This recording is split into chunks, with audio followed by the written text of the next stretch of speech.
Hola, saludos para todos. Espero se encuentren muy bien. En esta clase vamos a mirar eh, el diseño cuadrado latino. Estamos en experimentos con un solo factor. Ya vimos anteriormente el diseño completamente al azar, el diseño en bloques completos al azar. Después de este diseño en bloques hicimos una pausa y miramos unos diseños no paramétricos que fueron la prueba de Freeman y la prueba de Kruskal-Wallis. Entonces ahora seguimos nuevamente acá, retornamos con los experimentos con un solo factor y seguimos con el diseño cuadrado latino. Entonces, ¿en qué se diferencian de los otros dos? Bueno, principalmente es por los factores de bloque. Este diseño completamente al azar, aquí estudiamos un factor de interés con sus unidades experimentales, que es el diseño completamente al azar. En el diseño en bloques completamente al azar tenemos un factor de interés y un factor de bloque con sus unidades experimentales. Entonces, y acá en el diseño cuadrado latino tenemos un factor de interés y tenemos dos factores de bloque. Entonces, allí está la principal diferencia. Un factor de interés, un factor de interés y un factor de bloque, un factor de interés y dos factores de bloque. Entonces, ese es el diseño cuadrado latino. Ahí vamos a ver algunas generalidades. Diseño cuadrado latino. ¿De qué se trata principalmente? Pues cuando nos encontramos en un experimento donde tenemos dos factores de bloque. Pues la idea, ustedes saben que un bloque lo que hace es agrupar las unidades experimentales de forma homogénea. Los bloques forman grupos homogéneos de las unidades experimentales. Es decir, esas unidades son parecidas dentro de cada bloque, pero son diferentes entre bloque y bloque. Eso es lo que hace la agrupación. Entonces son cuatro fuentes de variabilidad en este diseño cuadrado latino. La primera, que es la que se debe a los tratamientos. La segunda fuente de variabilidad, que es la que se debe al primer factor de bloque, que lo llamamos filas, factor filas. La tercera fuente de variabilidad, que se debe al factor de bloque 2, que lo llamamos factor columnas. Y la cuarta fuente de variabilidad es la que se debe al error aleatorio. ¿Ok? El error aleatorio. Aquí miramos algunas que pueden ser ventajas y desventajas de este diseño cuadrado latino. La primera que puede ser, que es una ventaja, es que, ¿qué es lo que pasa si tenemos dos bloques? Pues que controlamos, el control de esos dos bloques hace que disminuya el error experimental. Ustedes saben que el error experimental, o bueno, en estos tipos de diseños hay dos tipos de errores, el error experimental y el error aleatorio. Este error experimental, recuerden que es el que se debe a la operación del investigador, es decir, una buena escogencia del diseño, una elección adecuada de las unidades experimentales, una buena aleatorización, ¿sí? Una aplicación correcta de los tratamientos. Todas esas cosas hacen que aumente o que disminuya el error experimental dependiendo de cómo el experimentador los aplique. Entonces, dos fuentes de variación que pueden estar incurriendo en la variable respuesta pues son los bloques. Y si controlamos esas dos fuentes de variación, pues vamos a reducir ese error experimental.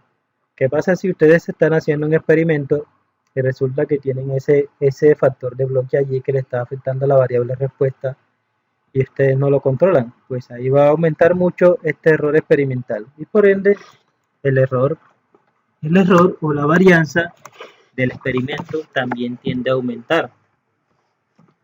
Entonces, si controlamos eso, se aumenta la precisión del experimento y eso se ve reflejado en una reducción de la varianza, que es lo del cuadrado medio del error. Entonces esas son principalmente las ventajas de este diseño. Aquí hay algunas desventajas. La primera es que al haber dos fuentes de bloque, dos factores de bloque, eso disminuye también los grados de libertad del error. Entonces allí es donde viene ya el error aleatorio. Que si se aumentan los grados de libertad del error, entonces este señor, el cuadrado medio del error, en ese caso aumentaría.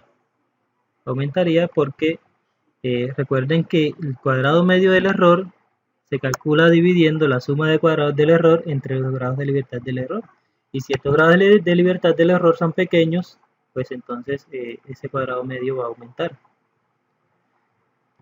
Otra desventaja es que la pérdida de más de una parcela dificulta el análisis. Aquí hay una particularidad de este diseño cuadrado latino, y es que está bastante limitado al número de unidades experimentales.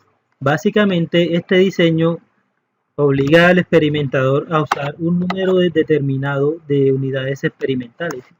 O sea, no es como en el diseño completamente al azar, que digamos si usted tiene 5 tratamientos y usted quiere analizar 5 unidades experimentales por cada tratamiento, o digamos en un tratamiento usar 2 unidades experimentales más que en otro.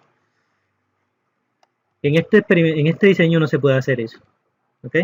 Ahorita vamos a mirar por qué, pero no se puede hacer eso. Entonces es bastante estricto en ese sentido.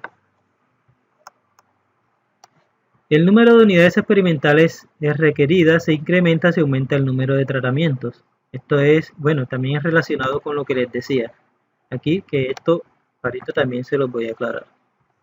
¿Por qué aumenta el número de unidades experimentales si aumentamos los tratamientos?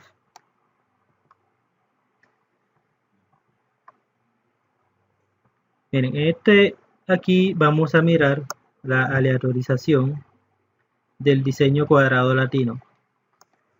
La forma en que se presenta el diseño es en una tabla de esta forma. Esa es la estructura de presentar de los datos. Entonces, en el diseño cuadrado latino, la aleatorización es con uno de estos patrones. Este que está aquí es el cuadrado latino patrón. Se llama cuadrado latino patrón.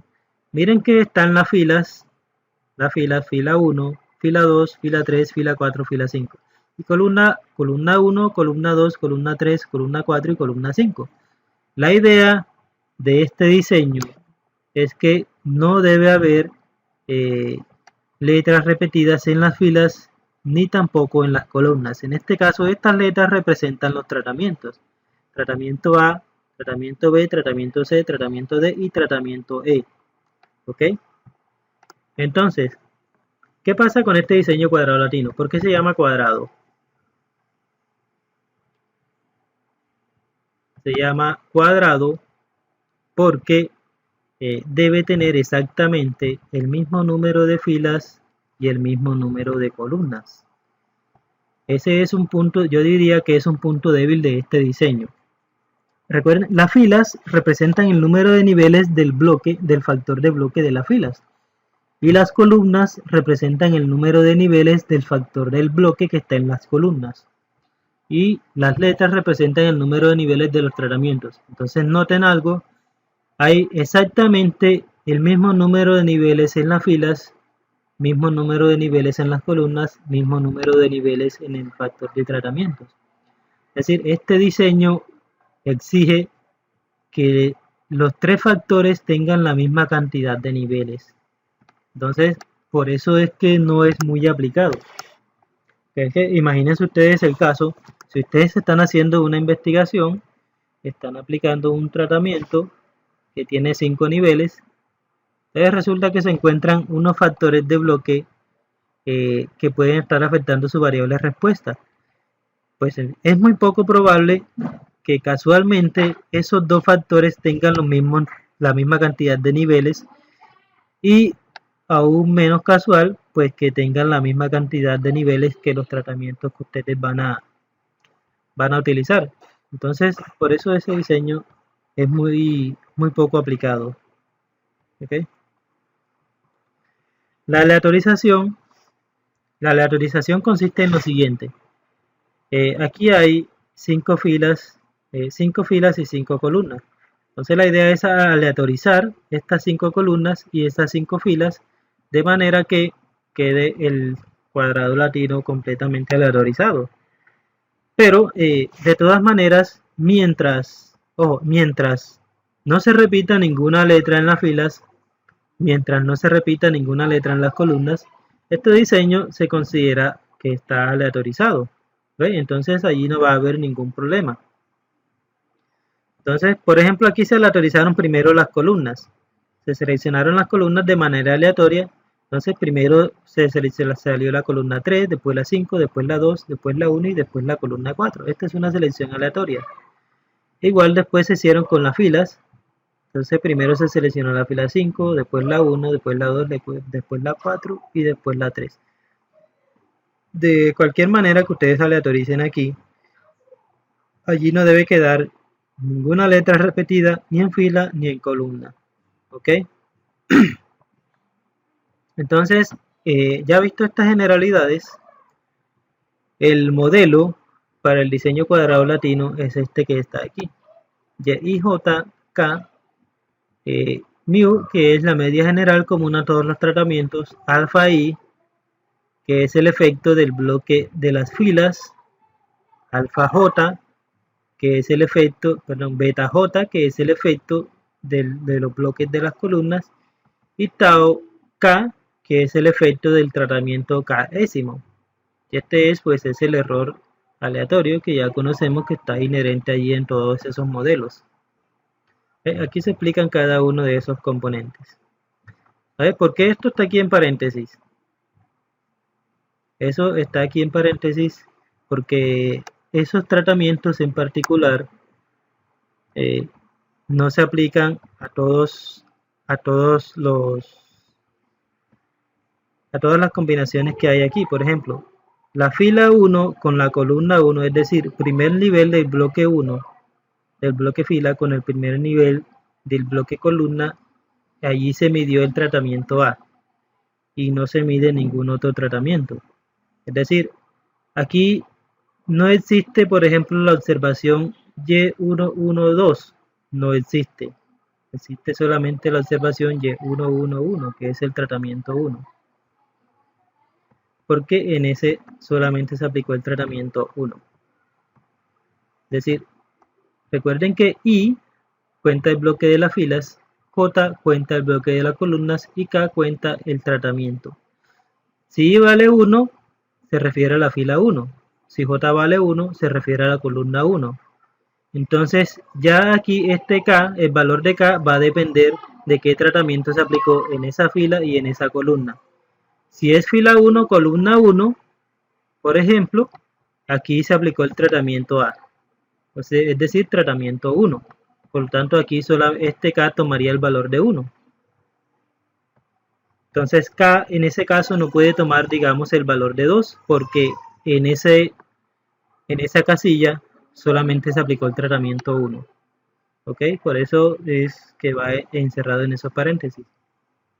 Las hipótesis que se prueban pues son las que ya conocemos, y se adiciona una hipótesis más para el factor de bloque adicional. La hipótesis para los tratamientos, la hipótesis para los bloques, factor fila, la hipótesis para los bloques, factor columna. Entonces, esas tres hipótesis, cada una se prueba con su respectiva fuente de variación en la tabla ANAVA. Esta sería la tabla ANAVA la que hay que completar para probar esas tres hipótesis. Miren, las fuentes de variación, está el bloque de las filas, el bloque de las columnas y los tratamientos. También está el error y la suma y el total. Entonces, simplemente habría que completar esa tabla con los procedimientos que ya conocemos. Para cada una de las hipótesis, el criterio de rechazo correspondiente sería: se rechazará la hipótesis nula al nivel de significancia alfa si el F0, que es este señor, es más grande que el F de la tabla. Si este F0 es más grande que este, se rechaza la hipótesis de las filas. Si este F0 es más grande que este, se rechaza la hipótesis de las columnas. Y si este F0 es más grande que este, se rechaza la hipótesis para los tratamientos. Entonces vámonos a un ejemplo. Voy a irme al ejemplo y ahorita miramos estas sumas de cuadrados conforme vamos resolviendo el ejemplo. Son simplemente las fórmulas, las que ya conocemos. ¿Ok? Aquí hay un ejemplo, pero yo no voy a usar este ejemplo, voy a usar otro. ¿Ok? Este ejemplo lo miran ustedes después, aquí está resuelto. Y yo voy a mirar otro ejemplo, ¿ok? Para resolverlo también en Excel. Entonces, el ejemplo que quiero mostrarles es este ejemplo que está aquí. Miren, dice lo siguiente. Los siguientes datos se refieren al promedio de producción de leche durante un mes de experimento. Creo que leí mal. Los siguientes datos se refieren al promedio de producción de leche durante un mes de experimento de vacas Holstein altas productoras, las cuales fueron alimentadas con una dieta en la cual se varió la cantidad de niacina. Entonces, este es el factor de interés, que es la cantidad de alimento, la cantidad de niacina que se agregó al alimento. Fueron tiene 5 niveles. 5 niveles, 0, 4, 8, 12 y 16 gramos por cada kilogramo de materia seca. Entonces, los animales fueron agrupados por edades. Miren, aquí dice edades, filas, es decir, que este es el factor del bloque de las filas, y condición corporal, que es el factor de bloque de las columnas. Entonces, los animales se clasificaron al inicio del experimento considerando estos dos factores.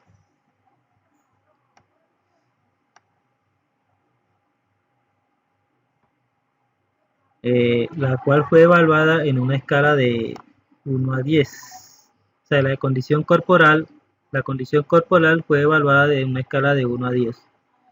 Entonces aquí están, recuerden que les mencioné que el número de niveles tanto del bloque de las filas como del bloque de las columnas deben ser exactamente igual al número de tratamientos. La cantidad de niacina, que es el factor de interés, tiene 5 niveles. Por lo tanto, las edades deben tener también 5 niveles y la condición corporal deben tener 5 niveles. Entonces, ¿qué pasa aquí? Miren, aquí están las filas. Bueno, aquí en las filas no se identifica cuál es la de 26, cuál es la de 40, así que voy a asumir que están ordenadas de menor a mayor. O sea, esta es la de fila de 26, esta es la de 40, esta es la de 43, la de 58 y la de 60. Igual para las columnas, la condición corporal, esta sería mayor de 9, esta sería 8, 7, 6 y 5. ¿Ok? Entonces vamos a tomarlas así. ¿Cómo creen que se pueda diferenciar aquí un factor de bloques de factor estudiado? Pues miren, generalmente, ¿qué es lo que hace que un factor se pueda llamar un factor estudiado? Pues principalmente es el control que puede ejercer el experimentador sobre ese factor. Es decir, poderlo modificar a su antojo. ¿Sí? Poderlo modificar a su antojo. ¿Cuál es la diferencia con este factor de bloque? Que simplemente usted no puede ir y decirle a una vaca, mira, yo no quiero que tú tengas 26 meses de edad, yo quiero que tú tengas 14 meses de edad. No, eso no puede ser así. Usted tiene ya esas vacas allí que son sus unidades experimentales y las tiene clasificadas en esas edades. Entonces eso no se puede modificar. Usted no puede modificar la edad de un animal de eso simplemente porque quiere. Tampoco puede modificar la condición corporal de una vaca. Entonces esos son factores que no se pueden modificar.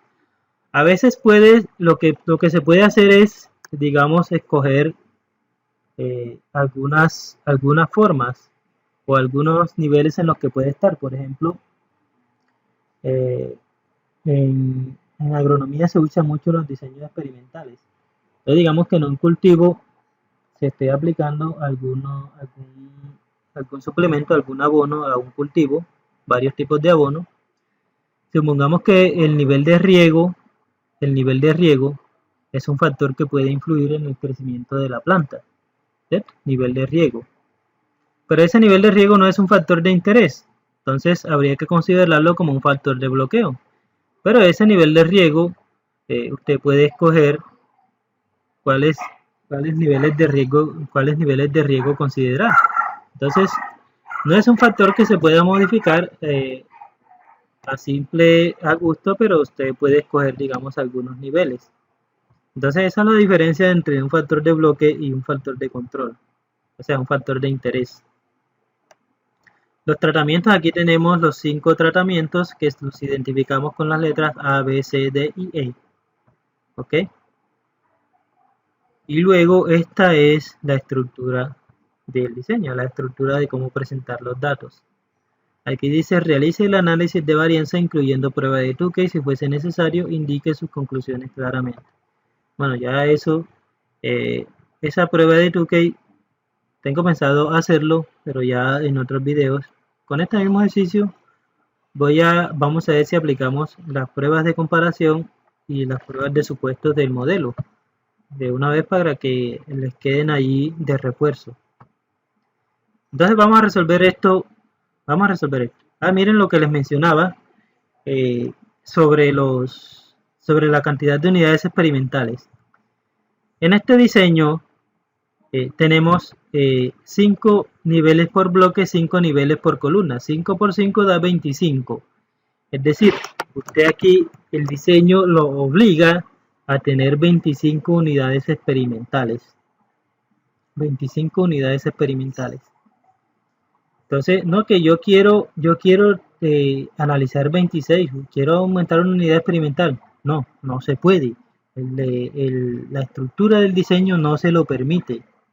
¿Ok? Si se pierde una unidad experimental, bueno, ya esa unidad experimental que se pierde se puede estimar mediante otro procedimiento. Pero usted no puede decir, por ejemplo, no, yo quiero analizar apenas 20 cabezas de ganado porque no tengo más. Entonces no se puede, no puede aplicar el diseño. ¿Ok? Muchos también se preguntan que si cómo escoger el tamaño de muestra, es decir, el número de unidades experimentales para un experimento. Bueno, espérenme un momentico. Lo que les decía, el número de unidades experimentales que ustedes necesitan en un diseño, el que les diga que hay una fórmula para determinar esa cantidad de unidades experimentales les está echando mentiras. En realidad acá en estos diseños, lo que son diseños completamente al azar, diseño en bloque, diseño cuadrado latino, cualquier otro tipo de diseño, no existe una fórmula que les diga a ustedes qué cantidad de unidades experimentales van a usar. Entonces, si alguna vez le preguntan a ustedes cuántas unidades experimentales piensa usar, pues realmente no existe una fórmula que le diga a usted eso. Entonces, ¿cómo se determina el número de unidades experimentales en un diseño? Realmente eso se llama un muestreo a criterio. ¿Qué significa? Que el número de unidades experimentales está 100% sujeta a criterio del investigador. ¿En qué se puede basar un investigador para determinar el número de unidades experimentales? Pues en varias cosas. Primero, pues digamos también en la experiencia que tiene el investigador.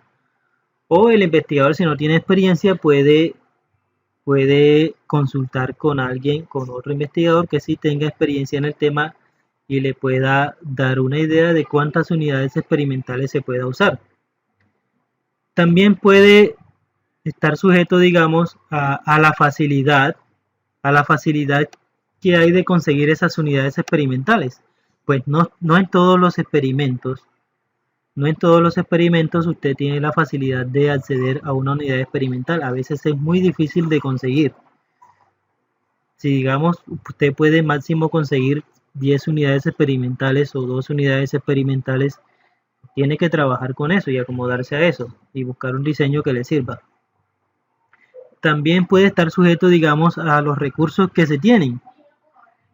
Realizar, digamos, también una medición de una unidad experimental puede que cueste mucho dinero o puede que demore mucho tiempo.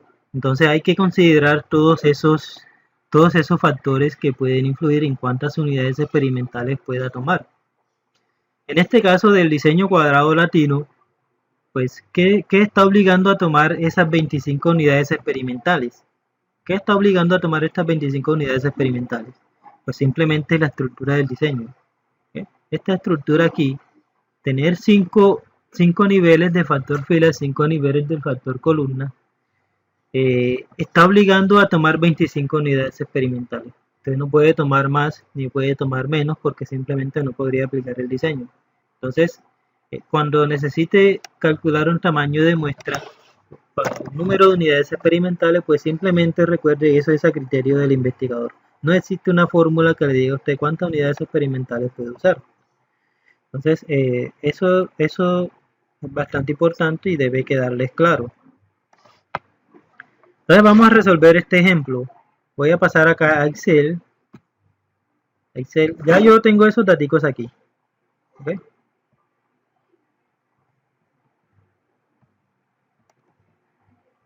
Entonces lo que hice fue que copié esta tabla, la copié aquí, esa es la misma tabla, copiar y pegar, y luego esta tabla la copié aquí debajo, pero le quité las letras, porque entonces Excel no me va a permitir hacer cálculos si esas letras están allí. Aquí considera todos esos como texto, entonces por eso los copié y le quité las letras.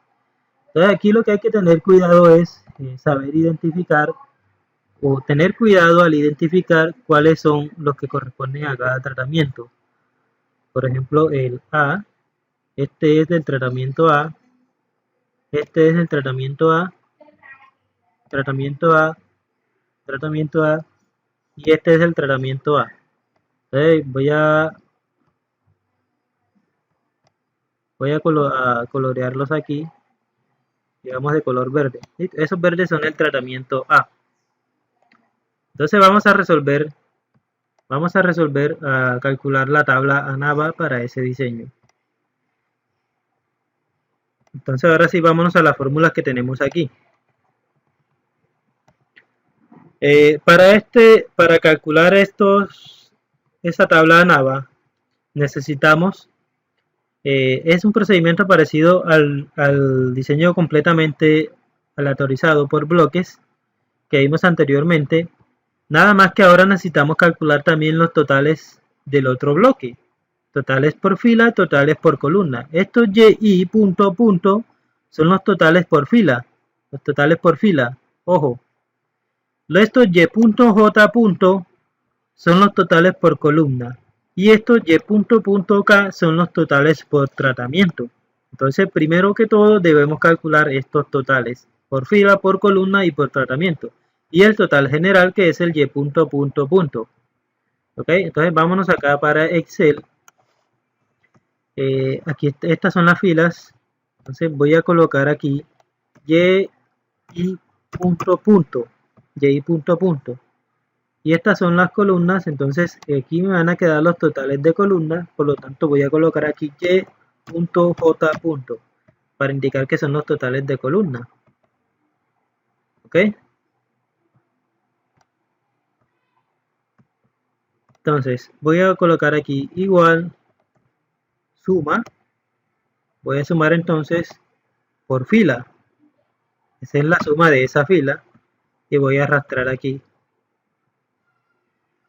allí. ¿Okay?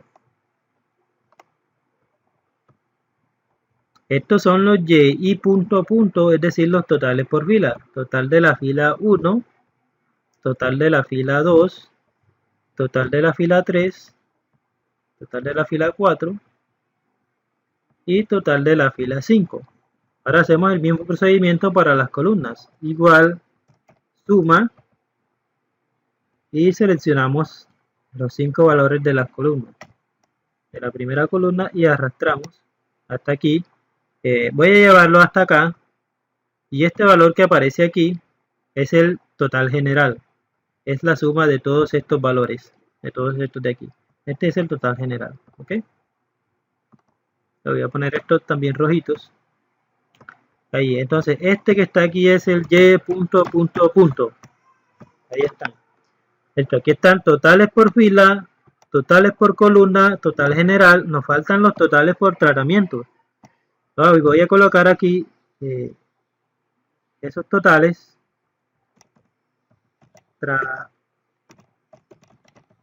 Tratamiento. Le voy a colocar aquí A, B, C, D, E. Están los 5 tratamientos y este sería los Y punto punto K.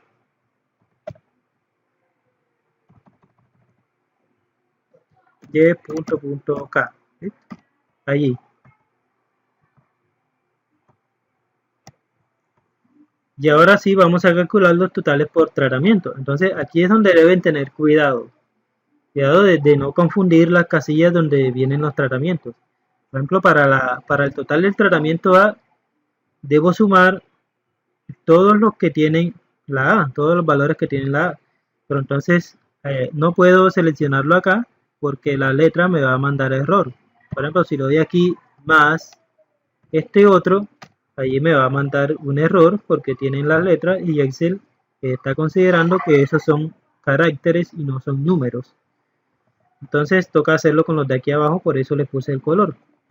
Entonces sería este valor más este más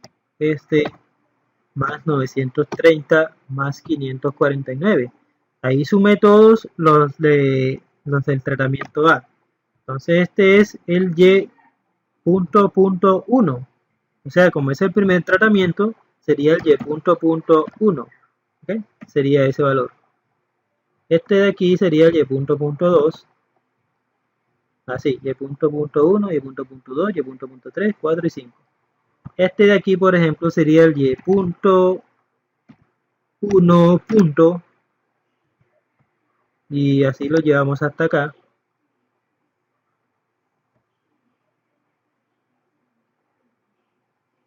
Bueno, lo copió. Este sería Y punto 2 punto, Y punto 3 punto, Y punto 4 punto, Y punto 5 punto. ¿Ok? Y acá este sería Y1 punto punto punto. Vamos a ver si este sí me cambia el número. Tampoco. Y2 punto punto. Tampoco lo cambió. Bueno, toca más. Y3 punto punto, Y4 punto punto y Y5 punto punto. ¿Okay?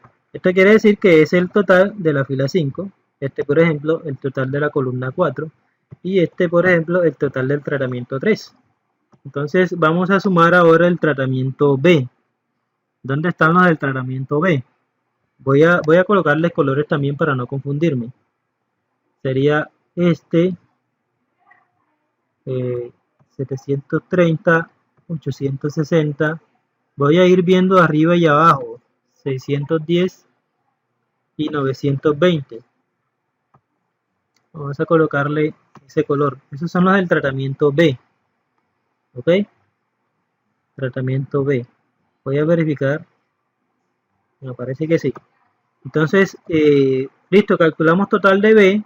Sería este valor 980 más 730 más 860 más 610 más 920. Entonces voy a pasar el video y voy a terminar de hacerlo para que no se haga el video tan largo. Listo, y aquí están los 5 totales de los 5 tratamientos. Entonces acá donde están las letras puse acá los mismos colores para poder sumarlos bien. Aquí están todas las E, que son los que de color blanco, las D, que son las de color amarillo, las C, que son las de color azul. ¿Ok? Entonces ya con estos totales calculados sí podemos proceder a calcular la tabla ANAVA. Entonces voy a colocar aquí fuente de variación, grados de libertad, sumas de cuadrados, cuadrados medios, el F0 y el F de la tabla. Voy a colocarlo así, F tabla. Entonces la fuente de variación tenemos fila, columna, tratamiento, el error y el total. ¿Ok? Entonces simplemente completamos esta tabla. Listo. Entonces necesitamos saber cuánto vale T y cuánto vale alfa. Voy a escucharlo para acá. T es el número de niveles de tratamientos que tenemos, que son 5. ¿Okay? De 5 números de filas, 5 números de columnas, 5 números de tratamientos. Alfa vamos a trabajar con 0.05. Entonces ahí con estos valorcitos ya tenemos para completar la tabla. De los grados de libertad voy a irme acá a la tabla para ver las fórmulas, que ustedes también las vean. Los grados de libertad, miren, de las filas es T-1, T-1 para columnas, T-1 para tratamientos. Para el error, T-1 por T-2 y para el total, T cuadrado menos 1. Entonces, voy a hacerlo acá. Grados de libertad de la fila será igual T menos 1. ¿Okay? Columna igual T menos 1. Tratamientos T menos 1. El error va a ser igual, voy a abrir paréntesis, T menos 1, cierro paréntesis, por T menos 2. ¿Okay? Eso es lo que dice la fórmula aquí. Enter, serían eso. Y los grados de libertad del total, que es lo mismo que sumar todo esto de aquí, o simplemente lo calculan con la fórmula T cuadrado menos 1. Ahí está, 24 grados de libertad. Ok, 24. Entonces ahora sí calculamos las sumas de cuadrados. La suma de cuadrados de las filas, bueno, necesitamos primero el factor de corrección. Voy a calcularlo aquí, factor de corrección. ¿Okay? Allí. Factor de corrección, que ese es con el total general de los tres punticos. Miren, factor de corrección y punto al cuadrado sobre t al cuadrado. Entonces simplemente factor de corrección, colocamos aquí igual, aquí está el y punto, abro paréntesis, sería este valor elevado al cuadrado entre t al cuadrado. Ahí está. Y punto al cuadrado sobre t cuadrado. Y eso es el factor de corrección. Eso da 19.282.637.4. Es el factor de corrección. ¿Okay? Entonces ahora sí podemos calcular las sumas de cuadrados con las fórmulas que están aquí. La suma de cuadrados total es la suma de los cuadrados de todas las observaciones menos el factor de corrección.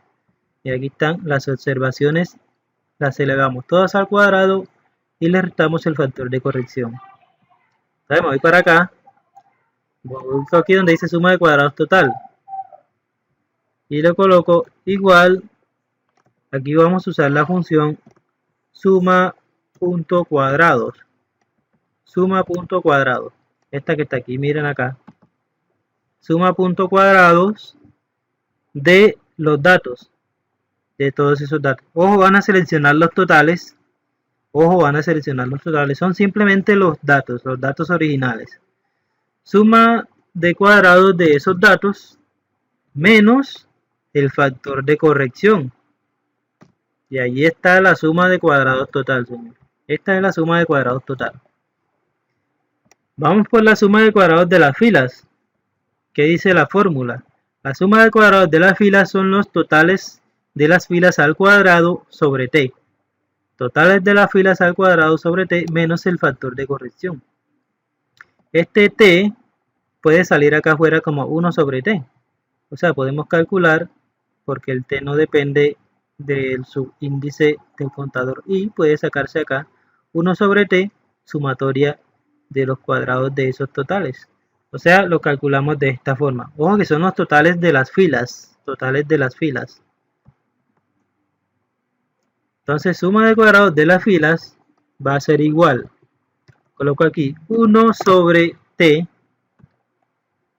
Allí 1 sobre t por, usamos de nuevo, suma punto cuadrados de los totales de las filas. O sea, esto, los y punto punto.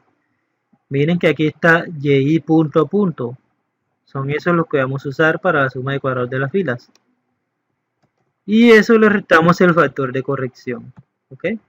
Aquí está, miren, menos el factor de corrección. Listo, ahí Enter. Y ahí está la suma de cuadrados de las filas. Ahora hacemos exactamente lo mismo, pero con los totales de las columnas. Miren que para las columnas, lo único que cambia es que ya no son los totales de las filas, sino los totales de las columnas, y.j. E igual para los tratamientos, que ya entonces sería con los totales de los tratamientos, los y.k. Entonces vamos aquí, columnas, es igual 1 sobre t por la suma de los cuadrados de los totales de las columnas. Allí, cierro paréntesis, menos factor de corrección. Ahí damos Enter. ¿Okay? Ahora para los tratamientos, la misma situación. Igual 1 sobre t por la suma de los cuadrados de los totales de los tratamientos, que son estos que están aquí. ¿Listo? Allí menos el factor de corrección. Enter. Y ahí están las tres sumas de cuadrados de fila, de columna y de tratamiento. Ojo que allí nada les puede dar negativo. Nada les puede dar negativo. Ahora la del error simplemente hacemos suma de cuadrados total menos suma de cuadrados de tratamientos menos suma de cuadrados de filas menos suma de cuadrados de columnas. Ahí. O sea, a la suma de cuadrados del total le restamos estas otras tres y ahí nos va a dar la suma de cuadrados del error. Eso es lo que nos dice aquí. Suma de cuadrados del error sería la total menos fila menos columna menos los tratamientos. ¿Okay? Los cuadrados medios simplemente es cada suma de cuadrado entre sus respectivos grados de libertad. Y ahí construimos las sumas de cuadrados, los cuadrados medios de cada fuente de variación. Cuadrado medio de las filas, suma de cuadrados de las filas entre grados de libertad de las filas. Listo, ahí voy a arrastrar y aquí me las calcula todas automáticamente. La del total sabemos que no se calcula. Entonces ahí por ejemplo está el cuadrado medio del error, que es suma de cuadrados del error entre 12, que son los grados de libertad del error. Y el F0 para cada fuente de variación será su respectivo cuadrado medio dividido entre el cuadrado medio del error, que es lo que está aquí.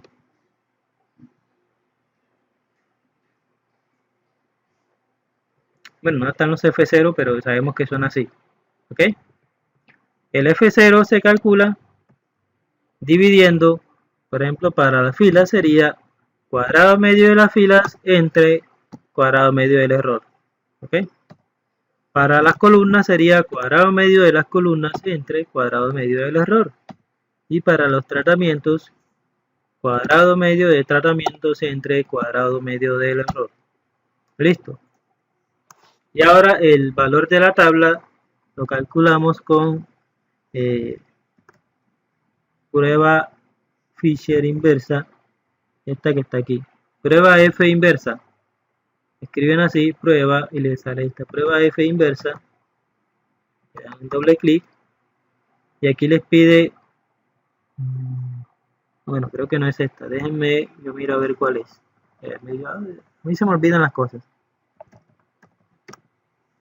Punto F. Esta sí es. Escriben distribución.f, así. distr.f inversa esta. Y ahí se les va a pedir la probabilidad, que es el valor alfa. Miren que son tres parámetros: probabilidad, grados de libertad 1, grados de libertad 2. Entonces, punto y coma, los grados de libertad 1 son los grados de libertad de la fuente de variación de donde están calculando eso, en este caso 4. Punto y coma, y los grados de libertad 2 siempre van a ser los grados de libertad del error, o sea 12. Como siempre son los grados de libertad del error, voy a fijarlo con F4. Listo, allí le aparecieron los dos signos peso a los grados de libertad del error, cierro paréntesis, doy enter. Y allí es que no fijé el alfa, tenía que fijar también el alfa. El alfa es este. Le voy a presionar F4. Listo, ahí le aparecieron los dos signos peso. Y ahora sí arrastro. Bueno, es el mismo valor para todos porque el grado de libertad es igual para las tres fuentes de variación. Entonces aquí siempre va a ser el mismo. Listo, entonces ahora sí podemos probar las tres hipótesis tanto para las filas como para las columnas y para los tratamientos. Recuerden que el criterio de rechazo es rechazar la hipótesis nula si el F0 es más grande que el F de la tabla. Por lo tanto, aquí concluimos que el F0 es más grande que el F de la tabla. Por lo tanto, aquí lo escribimos rechazar. Rechazar H0. Vamos a ir a rechazar H0. Para las columnas, el F0 no es más grande que el F de la tabla. Por lo tanto, aquí debemos poner no rechazar H0. Y para los tratamientos, el F0 sí es más grande que el F de la tabla, por lo tanto aquí debemos rechazar H0. ¿Okay? Entonces, esto es el resultado de las pruebas de la hipótesis. Entonces, ¿qué significan estos tres resultados? Pues vamos para el enunciado.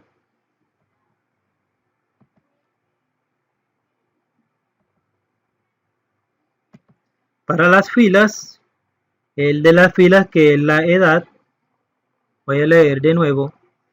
Este valor que está aquí, el valor de la respuesta en las unidades experimentales, es la producción de leche. Voy a leer aquí la producción de leche agrupada por filas y columnas. Los siguientes datos se refieren al promedio de producción de leche durante un mes de experimento de vacas Holstein altas productoras, las cuales fueron alimentadas con una dieta en la cual se varió la cantidad de niacina.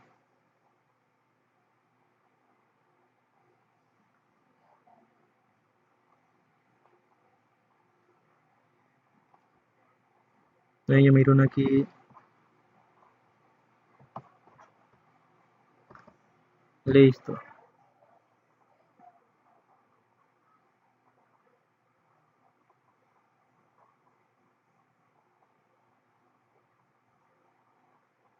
Bueno, listo. Entonces, esta es la producción de leche durante un mes. Supongo que debe estar en litros, 732 litros.